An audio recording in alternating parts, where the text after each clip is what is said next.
The I just ate some food much, and the Amazing Atheist is talking about this guy. This whole murder, suicide thing, this guy killed some girl and then killed himself. It happens all the fucking time.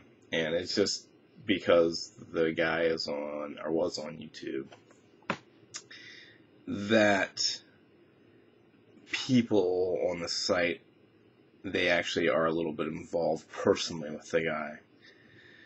And that's really what's going on. I mean, this stuff happens. You know, there's billions of people. If you look in the news, you're going to see people killing each other all the time. They do. People love to kill each other.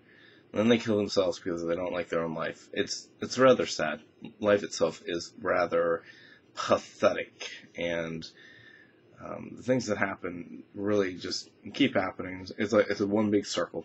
It's like a circular motion of events. And the only thing that really matters is that people know this guy.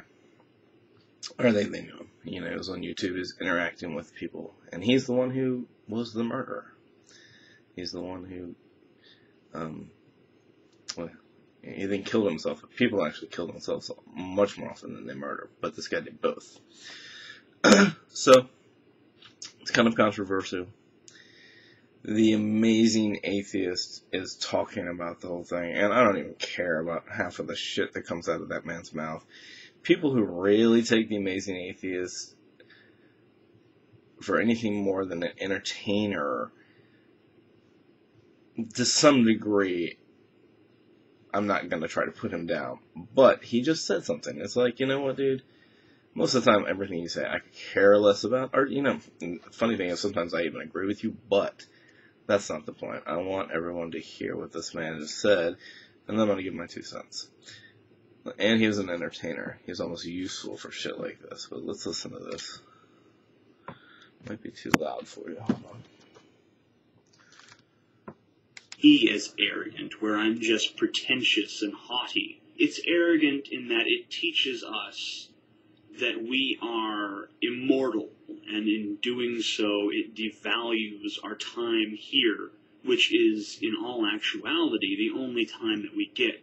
You know, the arrogance of Venom Fang X's version of Christianity doesn't even... Okay, what he was saying was, you know, I understood it in the moment. He's basically saying that by believing that you live forever, you're actually devaluing the time you have on Earth. And it's kind of going into the idea of death itself.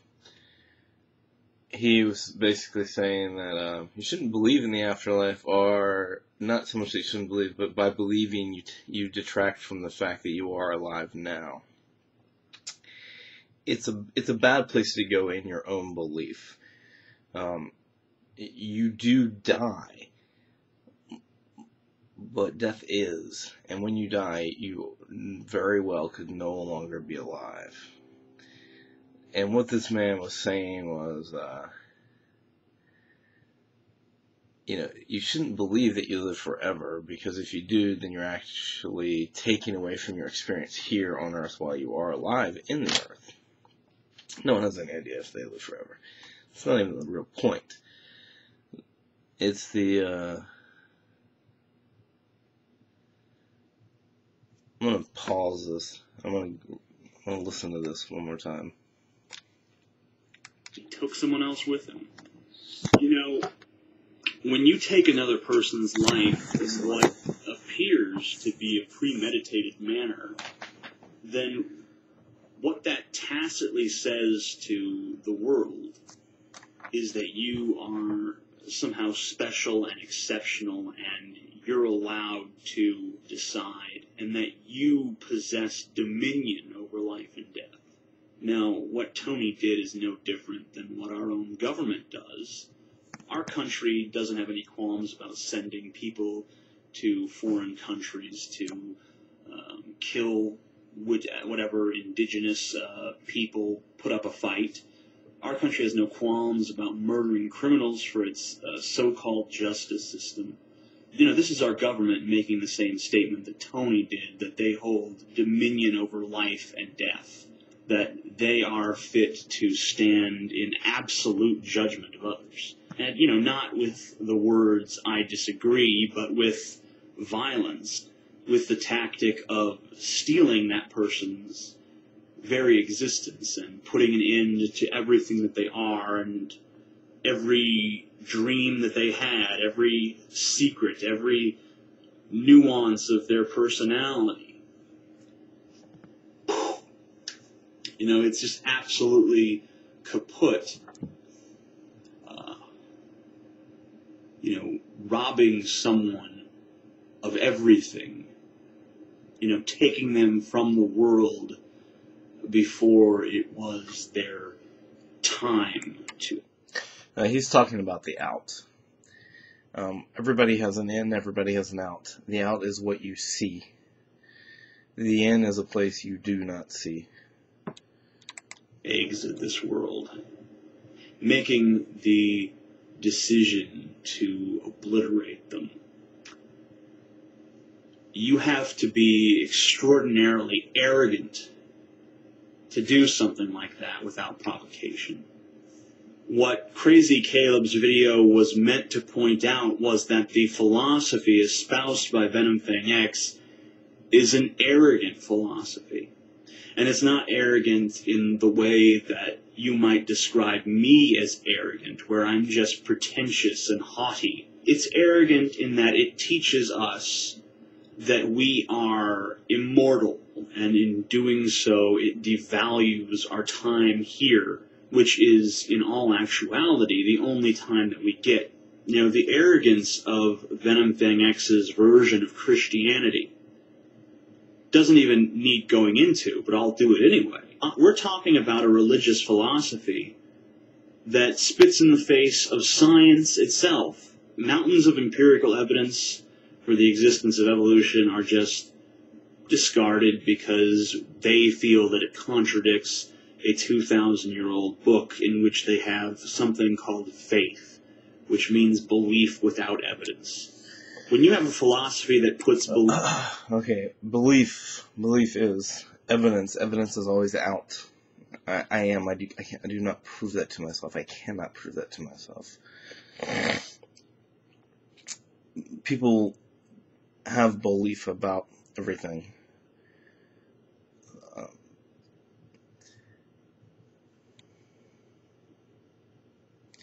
His whole premise is kind of self-explanatory in my own belief, except that he kind of doesn't understand that belief is the most powerful force ever.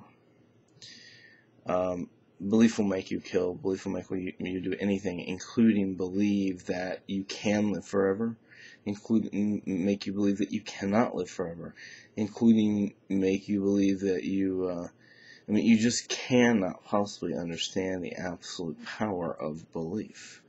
My belief controls who I am. Belief without evidence before belief with evidence, then what you have, ladies and gentlemen, is an arrogant philosophy that appeals to arrogant people. What I was trying to say, ladies and gentlemen, through Crazy Caleb, was that the arrogance that compelled Tony to kill that girl and kill himself is the same arrogance that drew him towards Venom Fang X in the first place. Venom Fang X is absolutely not to blame. That's true. For what Tony did. He has true. No blame whatsoever. Arrogant philosophies don't create arrogant people. People who are arrogant gravitate towards arrogant philosophies. Anyway, Venom Fang and all of Venom Fang's fans, I know that you're a thick-headed person and your fans are thick-headed people, but I hope that you have seen some manner of your own dark reflection within Tony. And I hope that this provokes some introspection on your parts and maybe, just maybe, leads you to be slightly less arrogant people in the future. And stop looking at all of humanity with this conceit. And don't... Okay, I don't even know what he's really talking about. He is in his own belief. And like we've said, belief is extremely powerful. But often, when you want to get your point across, you resort to what your belief is, and often hate really just is, and in my belief, I hate things. You have to be very careful. You don't even really have to be very careful. It just doesn't really work. Hate is useless. Don't you dare deny it. You're the very person who, when asked why God doesn't heal amputees, say, well, where does the Bible say that God is going to heal amputees? This creature makes sense.